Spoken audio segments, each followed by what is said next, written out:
In the previous section, I have discussed about Python fundamentals, wherein I have covered variables and assignment of the values to the variables and different other operations that we can do with respect to the variables. You saw it adding two values. We looked at concatenating the strings and we observed what will happen if I try to concatenate a string with a integer value. We got value errors sometimes, we got name errors sometime and all. We will cover them later. As of now, let us focus a little bit of application of what we have learned. We know that we can use Python as a calculator. We can try to add the values and all. But when we have a certain statement, consider this one. Can you guess the answer here? You can pause a video for a while and you can check. Try to get the answer for this statement that is written here. So in this kind of situation, how does the Python interpreter evaluate the expression? It follows something called PEMDAS.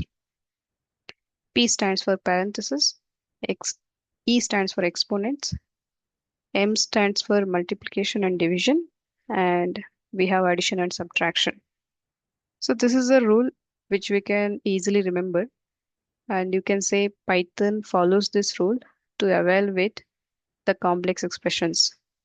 Whenever we are writing complex expressions, Python first will start solving the parenthesis. Whatever we are writing within the parenthesis, it will try to evaluate first. If at all there are nested parentheses, the innermost one will be picked up first and it will be evaluated. Next, it will take up the exponents. If at all some power you are trying to calculate, right? So that part of the expression will be picked up and it is evaluated by the interpreter. Followed by that, it is going to look at multiplication and the division part. And here, multiplication and division have the same level of precedence. And if they happen to appear, they will be evaluated from left to right. Fine. Likewise, addition and subtraction have the same level of precedence. Their precedence is lower than that of the multiplication and division. When they occur, they are evaluated from left to right. Let us see through. Let us check whether the answer that you guessed is correct or not. First here, uh, parentheses are not there, so interpreter will look out for exponents. Here we have the exponents, so it should be evaluated first. What will come? 8, right? Now in this expression, we have addition, we have subtraction, we have multiplication, and we have the division as well. Multiplication and division have same level of precedence and they are evaluated left to right. So now we should try evaluating them left to right, right? Left side, if we look at, we have the multiplication. So this should be solved first, which happens to be 40. At this moment, we just have addition, subtraction, and the division. Clearly, the division has to take place first. So evaluating this, it should come out to be 10, right? Now we have the addition and the subtraction, same level of precedence, evaluated left to right. So 10 plus 10, 20, and 20 minus 6, we should be getting it as 14. So that's what the output that we have derived at. Let us see. Are we getting 14? Yes. So this way you try to grab upon certain expressions and evaluate and check whether your understanding is proper or not. With this, let us today go on to exploring the string manipulation. Very much crucial for the data engineers because most likely they will be getting data in the form of the text files and all. Maybe some log files are there, or it could be that they are pulling some data from the APIs and APIs are giving result in the form of the JSON and all, right? So that's where cleaning of the data, extracting valuable components from the strings, Okay, you may need to format the data from one form to other form. Whatever form you have at the data source may not be legible and uh, you know something not desired for our application for the consumption, right? So that time you may have to format the data that you are getting from the data sources. Likewise, it goes on. You may have to encode your string data into binary format. And sometimes you may be getting the binary data and you have to decode it in the form of the strings. It could happen that you may have bunch of the strings, okay, which have been put in the container or the bundle, and you may have to work with them. So that is working with list of strings and all. As of now, we have not looked at what is list and all. We will take them up gradually. And very important application with respect to the strings for the data engineer is we should be looking for the hidden patterns in the string and we should be extracting them. That's where the regular expression module or the library of the Python will be helping us. So we will look at how you can use regex for pattern extraction. I will just give heads up today in this video clip. We will maybe dedicate certain different time for talking about the regex library and all. Let's get started understanding working with the strings in Python. Before I introduce any buzzwords to you, let us look at working with the strings.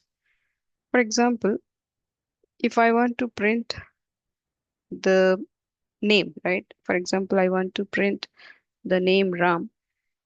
I will be writing the name Ram as string. Strings in Python are written in single quotes, or otherwise you can also write them in double quotes. Uh, Both are fine, right? If I try to print Ram like this, it gives me Ram as the name. Well and good. If I put it in single quotes also, it's not a problem. Okay, it is able to recognize that we are trying to print a kind of constant value here and it gets printed. Fine. What if I do something like this? Within the double quotes, I am writing the single quotes. So what will happen here? So it is treating everything to be a constant. As it is going to print for you here. What will happen if I put across three quotes instead of two quotes or single quote? If I put across here three, okay, double quotes, what will happen? Then also fine. So usually single quote or double quote or triple quote can be used to represent your strings. Mostly these set of the three double quotes are used for representing the string that will span multiple lines, right? We may have something like this. One second, let us see a sentence I will say here. Okay, I will say this to be sentence. 1 minute. Sentence equals, it is raining here. It's like this. When you have the strings that are spanning across multiple lines, you can use triple quotes. It's not a problem, right? You can try to print it here now using the print function. It should work well. Fine.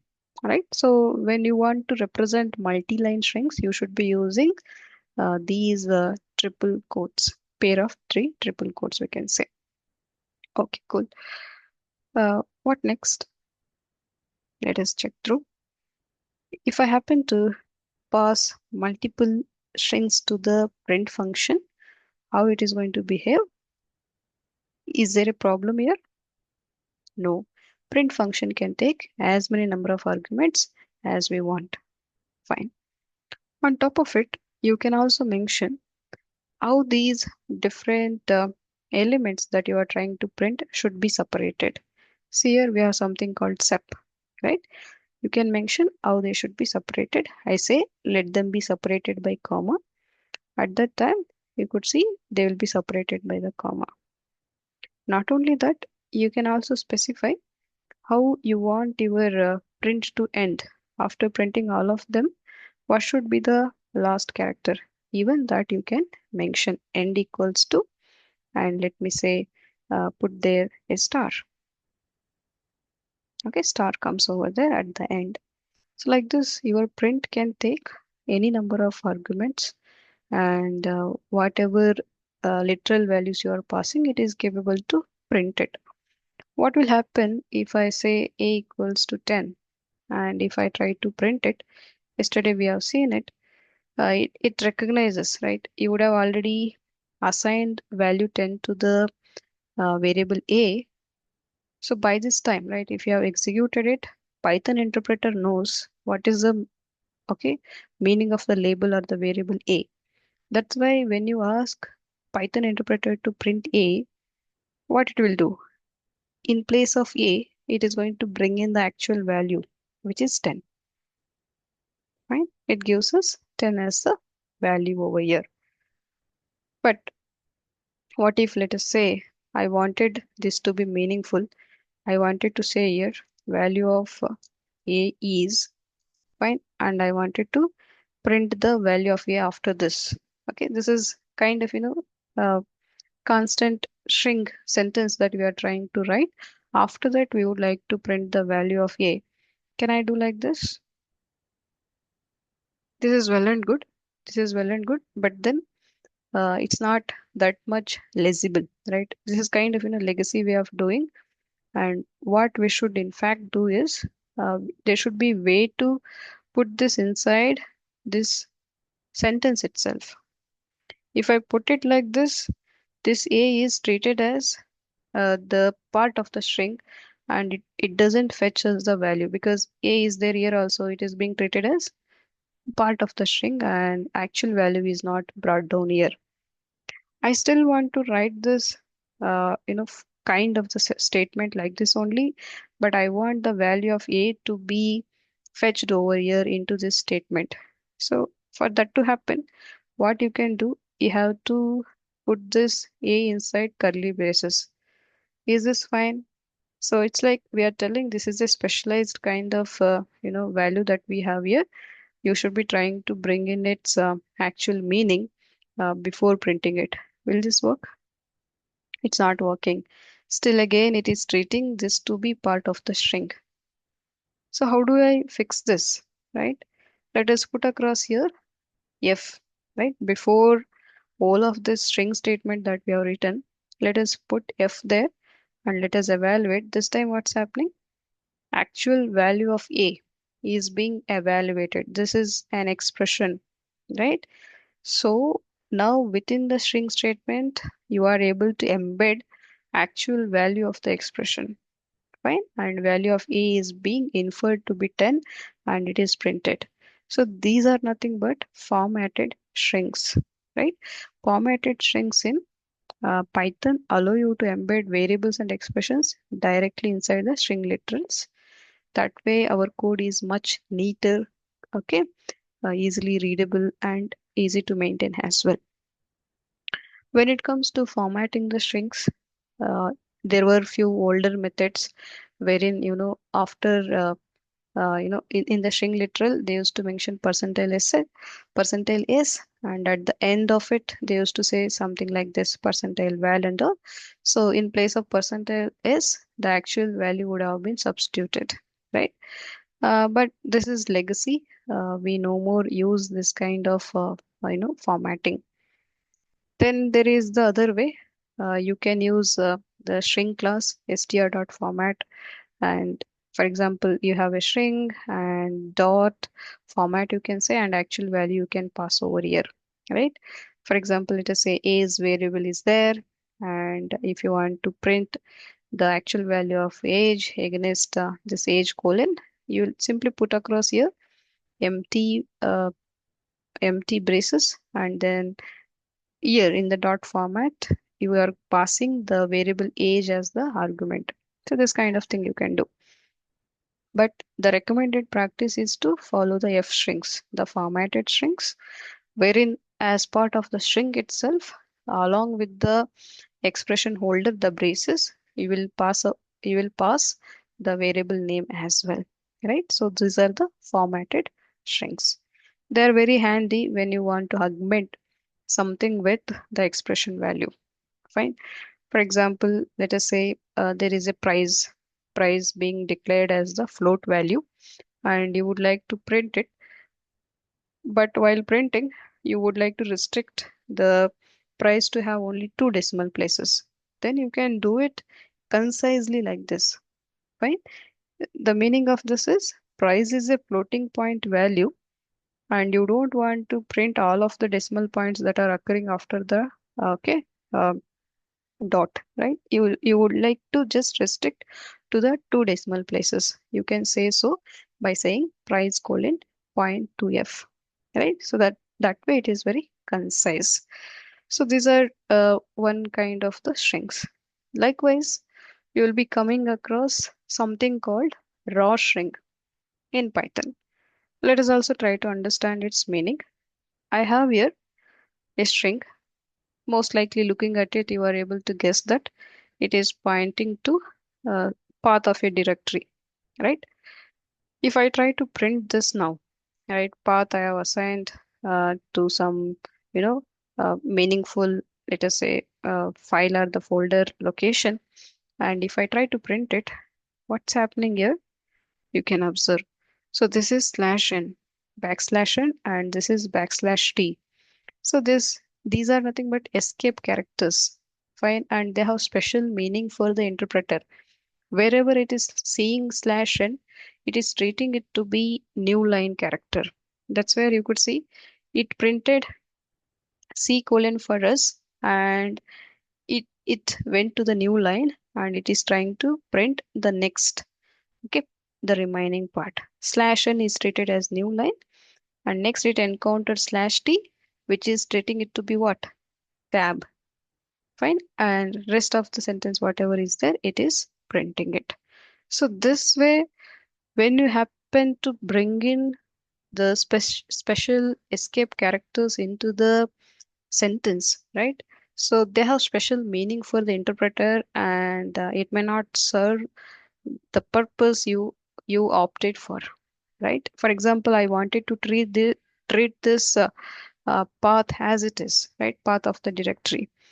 So that's where you should, right, prefix your string with something called R, which makes this string as a raw string. You are telling the interpreter that you are not supposed to interpret any special meanings for the escape characters. You are supposed to read them as they are, as constants itself. Now, with this addition of R over here, if I try to execute it, you could see it is properly pointing to the directory or the file that we wish to. Great. So that's where raw strings are also helpful to us. Let us now get started on to looking at few more string related operations that are important for the data engineers. I have taken here a sample string. So what is special about this string? There are empty spaces here, right? There is empty space here. There is empty space here as well, right? So this kind of things may happen, very common in the data sets that we may have to deal with. So that's where you have to get rid of these leading white spaces or the trailing white spaces, right? So for that, we have the functions available from the Python. So raw data is our string, and in this raw data, we would like to strip away those additional white spaces. We have function called strip. So strip can get rid of the leading white spaces as well as the trailing white spaces. Fine. Now with this, you will be getting your cleaned data. Raw data was there, and you will be getting the clean data. You can now try to print that clean data. Let us make use of the formatted string. I will say here clean data, and we will try to bring in our cleaned data over here. Excuse. Right. We got it. Fine. Let us print it. So we should get this space is there. Till here, however, we said that way it has given us, including the space. After that, you can observe that there are no white spaces. There are no leading white spaces or the trailing white spaces over here, right? If I just bring it over here, you should be able to observe it, right? The white spaces are gone. So this is one important one. Second is if not, right, both leading and trailing, particularly you can say to remove the leading ones only and remove the trailing ones only. For that you have L strip and R strip. Okay, give it a try when you practice. Fine.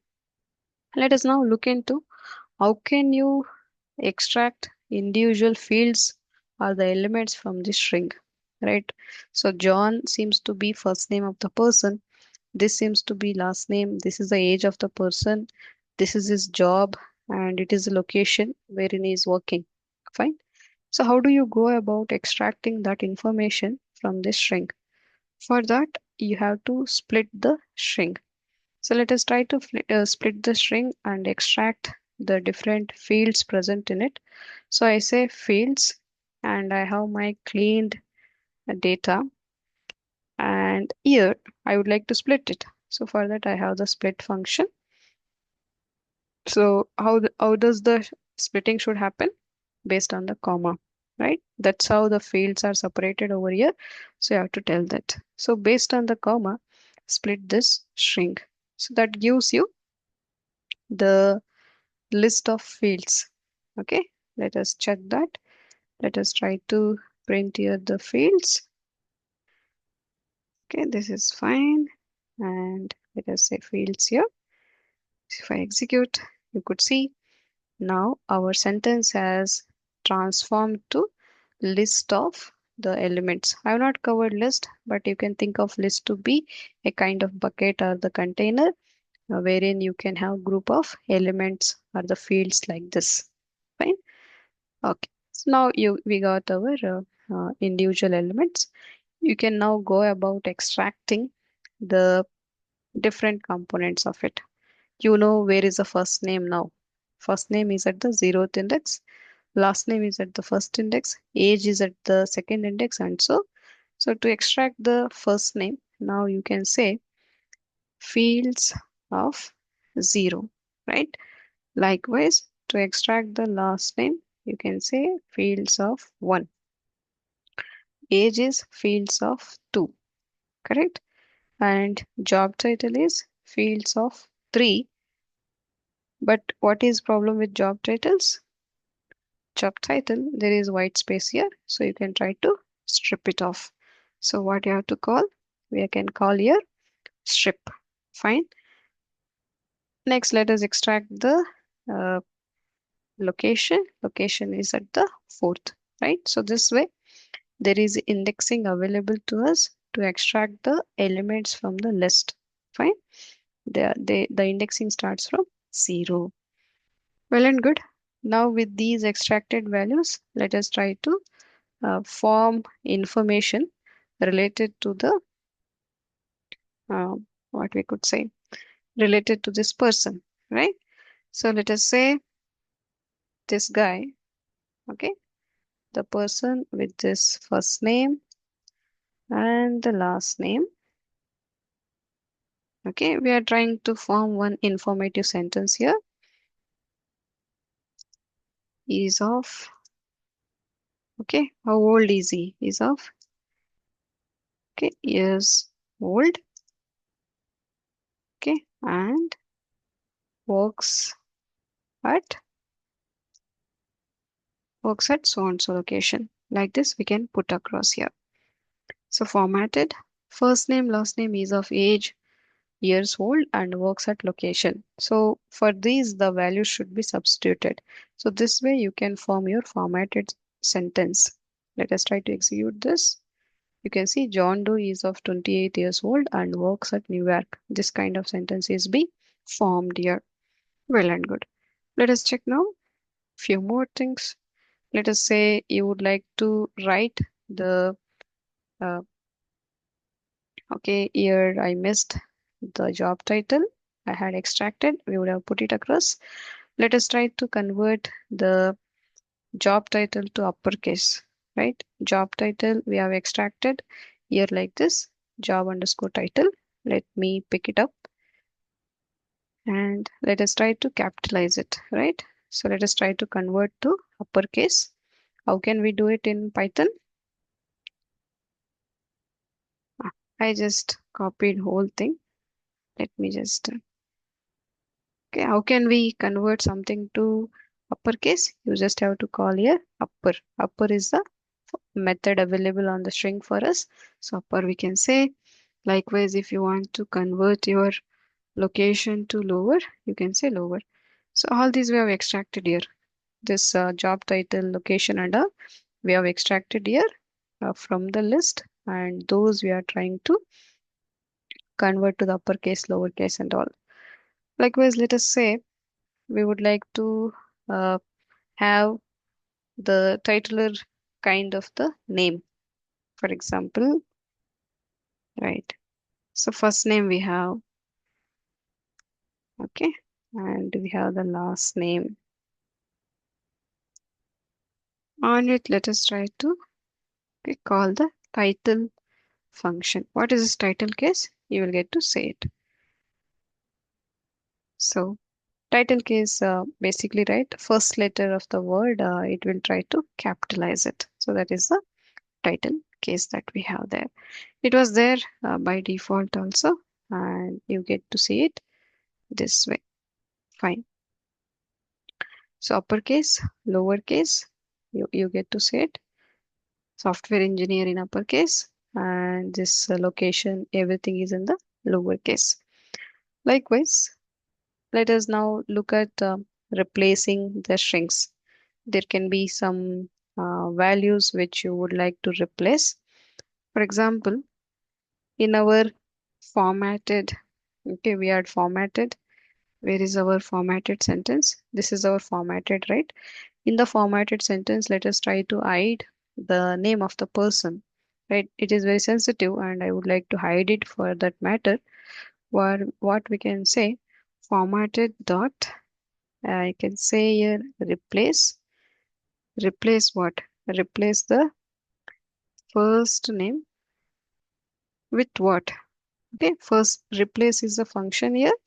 First name is the argument. This should be replaced in this sentence, right? First name should be replaced in the sentence called formatted with what?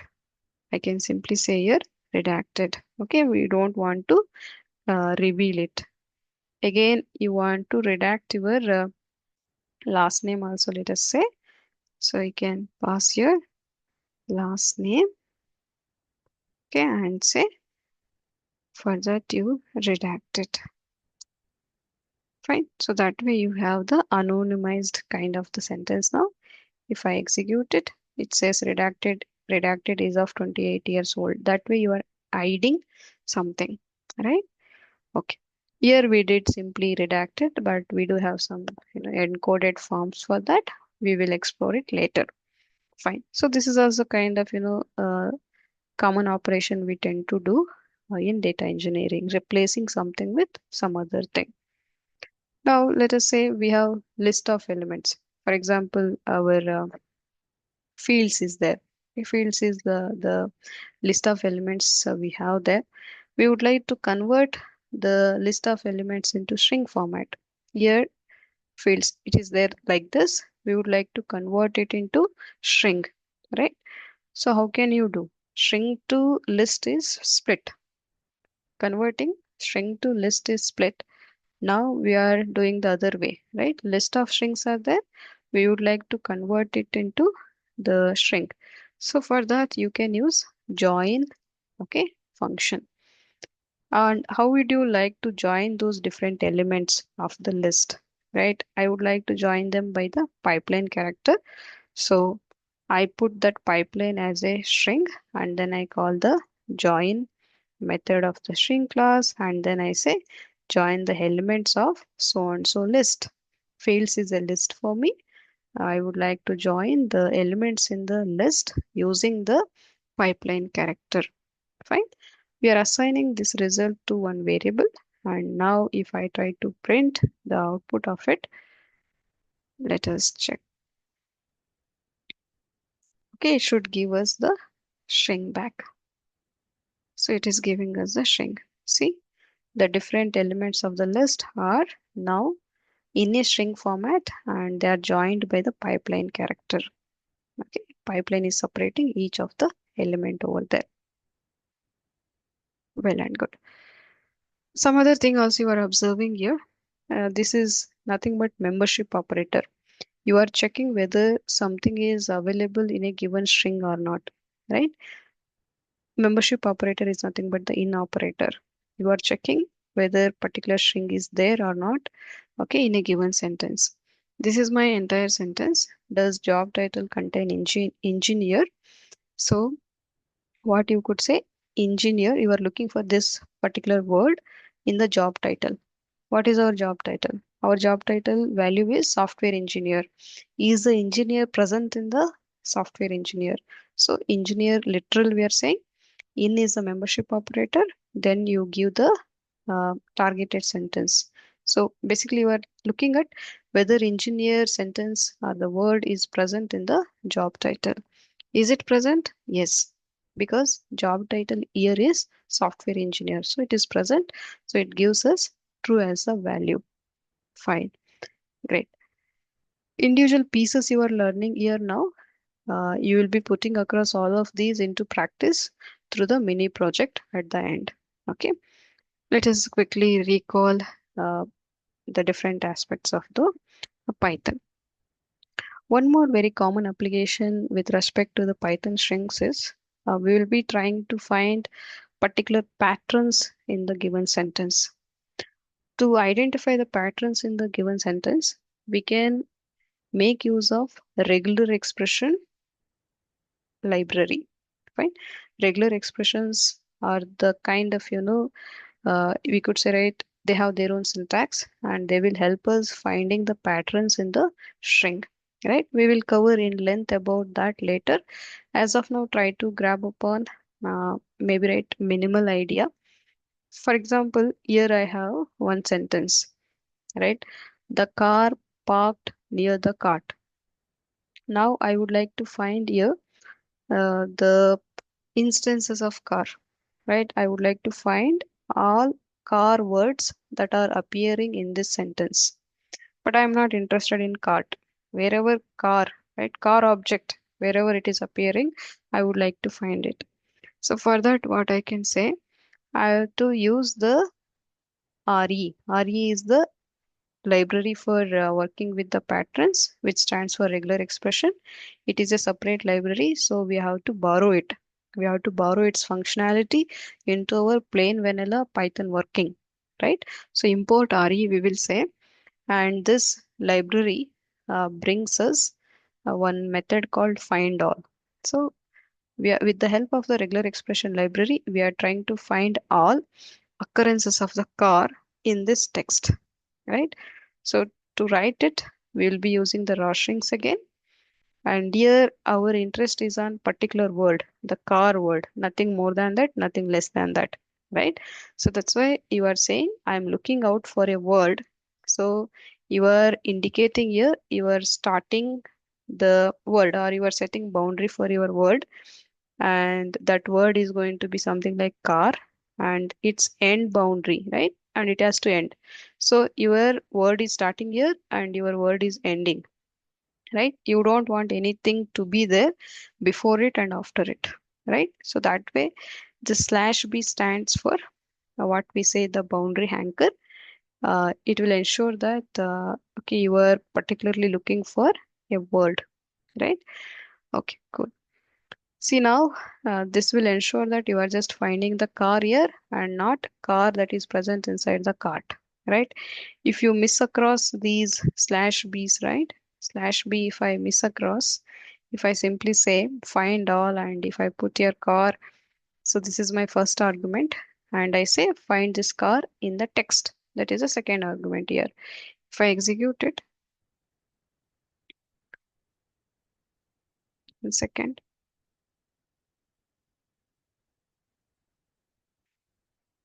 Okay, see, it is finding both of them. It is finding this car also and the car that is present in the cart also.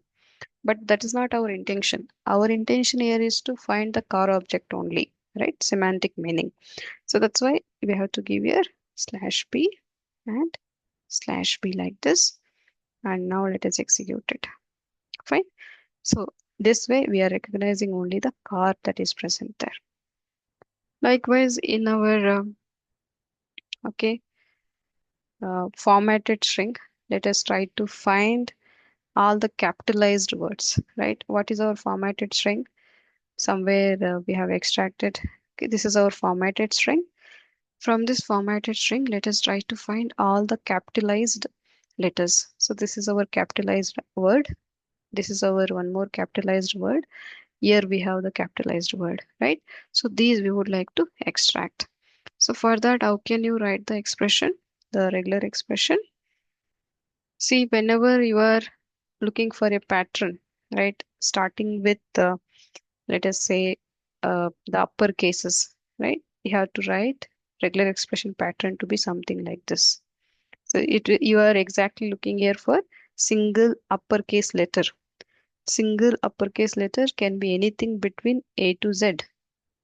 Likewise, when you are looking for lowercase letters, the range is going to be A-Z written inside the square brackets. When you are looking for uh, zero or more than one lowercase letter, after this square bracket, you have to put the star also. Same applies for uppercase letters as well. If you are looking for zero or more uppercase letters, you have to put star after A-Z, right?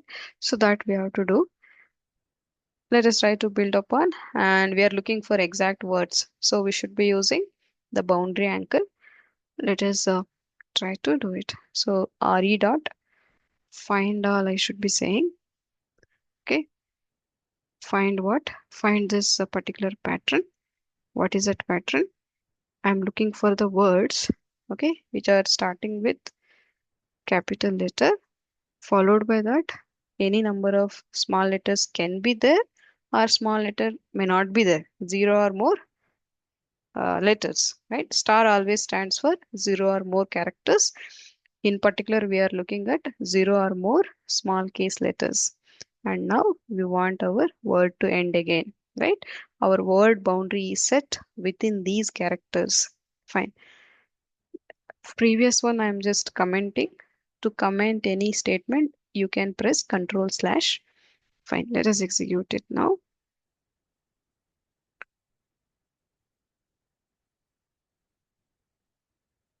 Okay. I missed here to pass the I'm saying to find this pattern, but where? Where this pattern should be found? The pattern should be found in our formatted string, right? So I have created this formatted earlier itself, right? Somewhere here we have it. One second. This is our formatted, right? Formatted sentence, formatted. So this I'm referring to there. Let me scroll down. I have to give it here as a second argument for my find all. Let us execute it. Now it is picking all those capitalized words for us: John, Doe, New, and uh, York. Fine, good. The last one for this section is padding and about coding and decoding. Let us see. Sometimes we may have to left align some values and right align some values and all. You can do it with the help of the formatted strings. Here we are trying to print the first name by allocating it 10 spaces. Okay, 10 spaces we are allocating. Within the 10 spaces, we are trying to print the first name. First name can have all the 10 characters, or the number of characters in the first name may be less than that, right? So that's why we want this first name to be left aligned, right?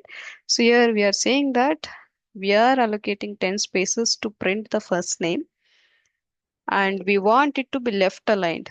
So we are mentioning the left alignment by writing this less than symbol. After that, we are putting across here the pipeline character. Next, We have the last name. Last name also should be printed using 10 spaces, and that should be left aligned. And this one followed by the last name, we are printing the age. For printing the age, we are giving 3 spaces and that should be right aligned. For job title, we are giving 20 spaces and left alignment. Location, no alignment as such, no padding and all we are mentioning here. So if I happen to execute it, you could see for printing the first name, 20 spaces was allocated, but John took only 4 spaces. Okay, there are remaining 16 spaces for us. So within these 10 spaces, the first name should be left aligned, right? Same happened for the Doe, pardon. Now for this age, right, 3 spaces was given, fine, but only 2 spaces were occupied. So it is right aligned. So we have the gap here. We have padded, fine. For software engineer, 20 spaces given. It has occupied so and so, and these many were remaining. So this is how you can use your formatted strings to do some padding and alignment as well. Last section for today is encoding and decoding. Formatted is our string. Let us try to convert to the encoded format. Encoding is nothing but converting your string to byte form. And reverse also, we should be able to do whatever we encode here, we will try to decode it, right? So for this, we will be using the UTF-8 standard. Okay, there are few industry standards available for encoding and decoding. We are using UTF-8 encoding here. Let me execute. You can see here, it has been encoded to bytes, but then we printed. So you are unable to see it to be a string, but you could see here B is being provided here. So it is binary encoded, right? For the decoded thing, you are not seeing it to be like this. Fine. If you exactly want to see the binary format, you should be looking out for different other format. What is that? You have to check forward. For example, here without print, let us go for, okay, uh, checking what is there in the encoded. Let us see what result we get. Still, since it is an interactive environment, we get to see it as uh, here B is there, meaning that this is binary encoded, but actual binary sort we are not finding it here, right? It is still giving us the result in human readable format itself. So we will cover a bit more on this encoding and decoding in the coming up sections. So I'm stopping here for today.